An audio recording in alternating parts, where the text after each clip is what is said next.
Shalom. This week's Sedra is Sedra's Balak. There are people blessed with innate talents that give them skills they can use to succeed in different areas of life. Some of these talents are developed to create enhanced skills and achievements.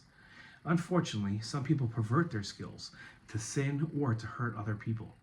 In this week's Torah portion, we have a prime example of a person born with innate talent who developed their talents to prophecy, using their talents for evil, though, instead of progress. In this week's Torah portion, God approaches Balaam, and he says, God came to Balaam and said, "What do these men want of you?" In his commentary to this pasuk, Sedra wrote that God asked Balaam, "Who are these men with you? What are their dealings with you, that you have prepared yourself for prophecy on their behalf, so as to know what to do for them? Are they here with you to inquire regarding the future, and therefore you wish to know the future so as to be able to tell to them? Or are they here with you to attain some desired specific purpose through your curse, and your intention now is to ask my permission as to whether you can fulfill their desire?" God was asking Balaam if he saw his role as using his prophetic abilities to reveal what the future held, or to mold the future in a way that he prefers. While we know that a prophet has the power to reveal the future, can a prophet really mold future events? In his writings, Rambam identifies three roles of the prophets. First, for his own sake alone. Second, to rebuke a group of people or a nation. And third, to help the people in their lives. The Rambam wrote, "It is one of the foundations of our faith that God communicates by prophecy with man. Prophecy is bestowed only upon a very wise sage of a strong character, who is never overcome by his natural inclinations in any regard.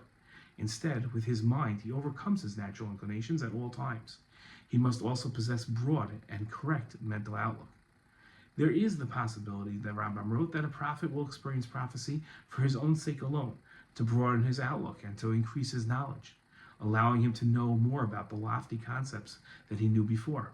It's also possible that he will be sent to one of the nations of the world, or to the inhabitants of a particular city or kingdom, to prepare them and to inform them what they should do, or to prevent them from continuing the evil which they are doing. The people would not hesitate to ask a prophet for help, even regarding personal problems. If it had not been for this practice, Shaul, at the beginning of his career, would have never gone to the prophet Shmuel to ask him for help to find the donkeys that he lost. Without a doubt, this was the acceptable custom, for Hashem gave us prophets instead of astrologers, fortune tellers, and diviners, so that we would ask them for advice of general nature and about specific problems. They would give us dependable answers, unlike the fortune tellers, whose predictions may or may not come true. Nowhere in the Rambam's writings, though, do we find that molding future events is a power prophecy gives to the prophet. How can the Sedra suggest that God was asking Balaam if he was planning on molding the future for Balak's messengers if he didn't have that ability in the first place? Balaam was a charlatan. Above everything else, he portrayed himself as to other people.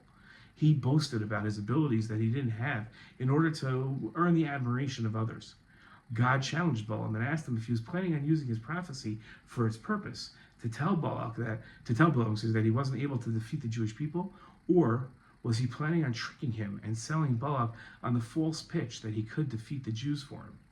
The lesson God's challenge to Balaam teaches us about using our skills and our abilities. We should never misuse our talents to trick other people and pretend we possess skills we haven't actually attained. Shalom.